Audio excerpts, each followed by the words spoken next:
शील प्रभुपाद की जय, गुरु गौरांग की जय।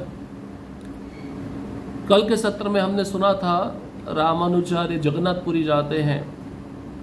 वह चाहते थे कि वहाँ के पंडे जगन्नाथ भगवान की सेवा नारद पंचरात्र की विधि विधान के अनुसार करें,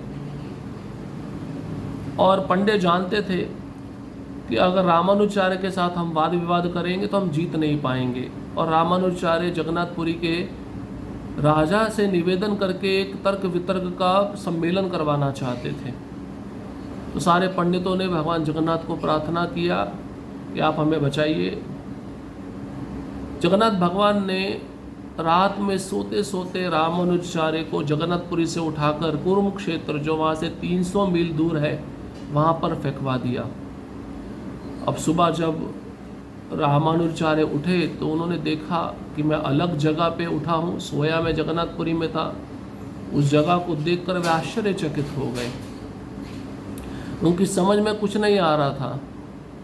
बाद में कुरुक्षेत्र में भगवान विष्णु के मंदिर के पूजा अर्चना में रामानुजाचार्य लग गए, बड़े प्रसन्न रहने लगे। बाद में अपने शिष्यों से मिले, फिर शिष्यों ने तिरुपति, श्रीशैल तीर्थ स्थानों की यात्रा की। उसके पश्चात नाथ मुनि, जो यमुनाचार्य के दादाजी थे, उनके जन्म स्थान पर मदुरई से होते होते रामानुजाचार्य अपने शिष्यों के साथ वहाँ पे पहुँचे, और फिर अंत में श्रीरंगम रंगनाथ भगवान की सेवा में वह लग गए। अब रामानुजाचार्य अपने शिष्यों को और क्या निर्देश देते हैं उसके विषय में हम सुनेंगे। कुरेश रामानुज के सबसे घनिष्ठ शिष्यों में से एक थे। वह हमेशा इस विचार में लीन थे कि वह अपने प्रचार कार्य में अपने गुरु की सहायता कैसे कर सकते हैं।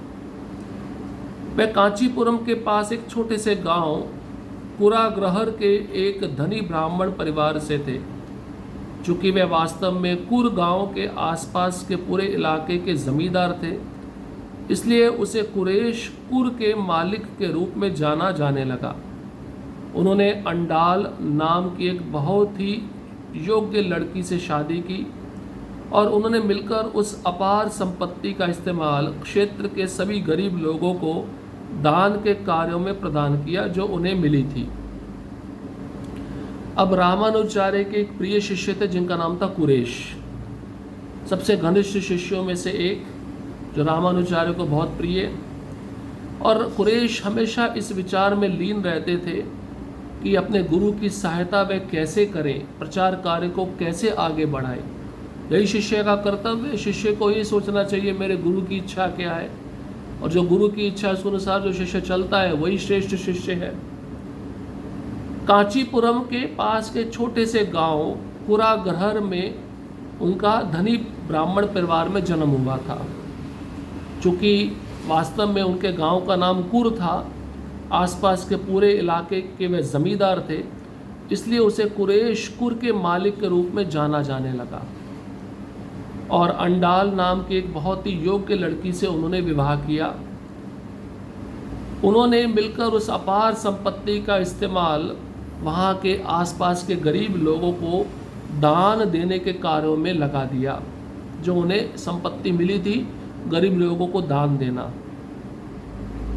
कुरेश ये सेवा कर रहे थे। वह बचपन से ही रामानुज को जानते थे और हमेशा उन्हें सबसे श्रेष्ठ व्यक्तित्व मानते थे। जब यतिराज ने सन्यास की जीवन शैली को अपनाया तो कुरेश और अंडाल उनके शिष्य बनने वाले पहले व्यक्ति थे। कुरेश एक महान विद्वान के रूप में व्यापक रूप से प्रसिद्ध थे। उन्होंने जो कुछ एक बार भी सुना वह हमेशा के लिए स्मरण रहता था। जैसा कि हम पहले सुन चुके हैं, ये उनकी सहायता से ही हुआ था कि यादव प्रकाश को पराजित किया गया और एक भक्त बना दिया गया। तो बचपन से ही कुरेश रामानुजाचार्य को जानते थे, रामानुजाचार्य के व्यक्तित्व को सबसे श्रेष्ठ मानते थे। और जब रामानुजाचार्य संन्यास स्वीकार किए तो कुरेश और उनकी पत्नी अंडाल उनके शिष्य बन गए। सबसे पहले बनने वाले शिष्य यही दोनों पति पत्नी थे। कुरेश एक महान विद्वान के रूप में प्रसिद्ध थे, व्यापक थे, और उनकी विशिष्टता ये थी कि एक बार भी वह कुछ सुनते थे तो जीवन भर उनको वह स्मरण रहता था। जैसे कि हम पहले भी सुन चुके हैं, शास्त्र में तो बहुत विद्वान थे। यादव प्रकाश को उन्होंने शास्त्रार्थ में हराया था और उनको भक्त बनाया था। बाद में यादव प्रकाश भी रामानुजाचार्य से दीक्षा लिए थे। सुबह से लेकर आधी रात तक कुरेश के घर के द्वार खुले रहते थे और जो भी गरीब व्यक्ति वहां जाता था उसे दान में उपहार मिलता था।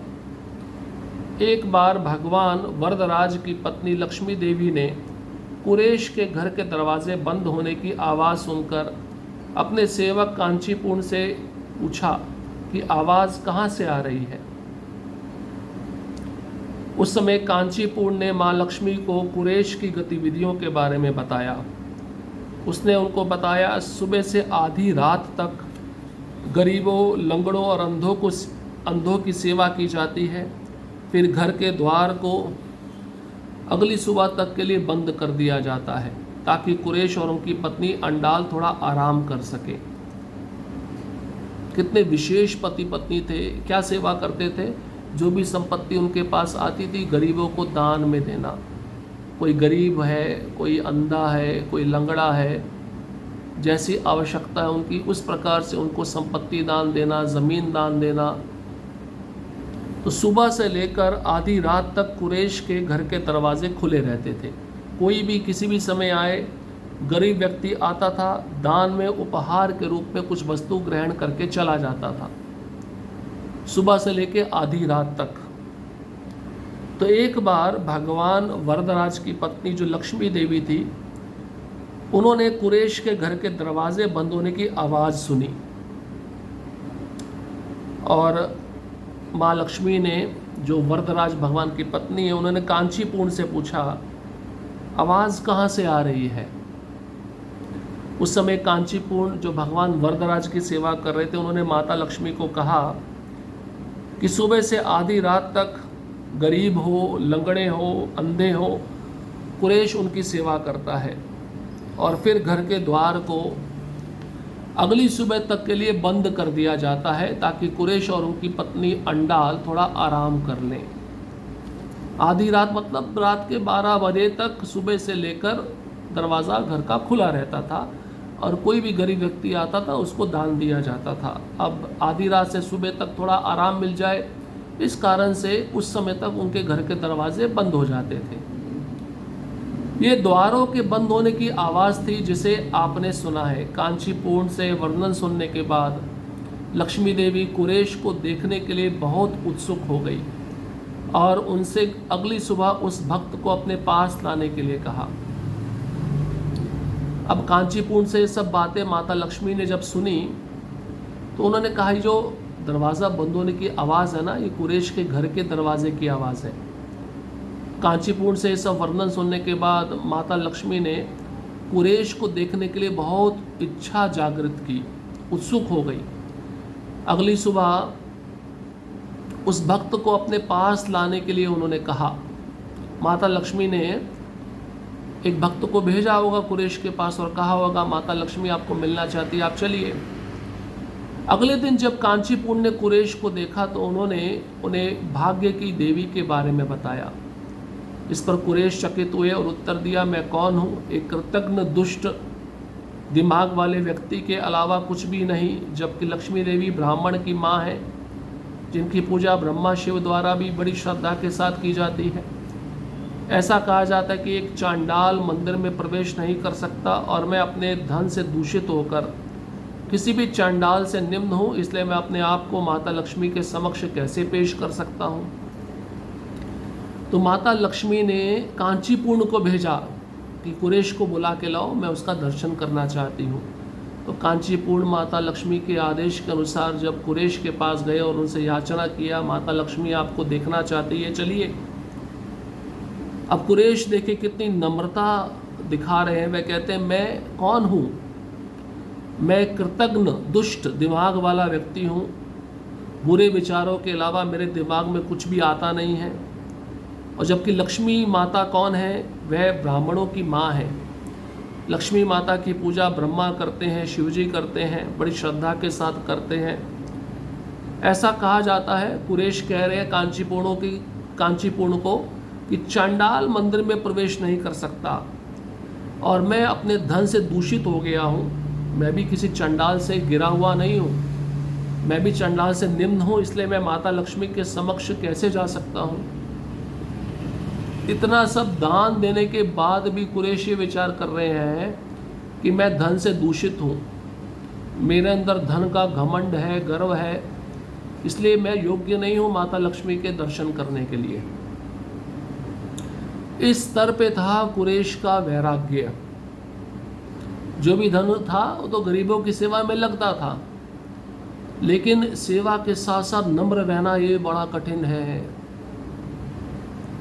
जब कोई भगवान कोई विशेष प्रकार का वस्तु किसी भक्त को देते हैं, सौंदर्य देते हैं और धन देते हैं, शिक्षा देते हैं, नाम का यश प्रदान करते हैं, तो इसको ग्रहण करना और इसके साथ में नम्र रहना ये बड़ा कठिन है।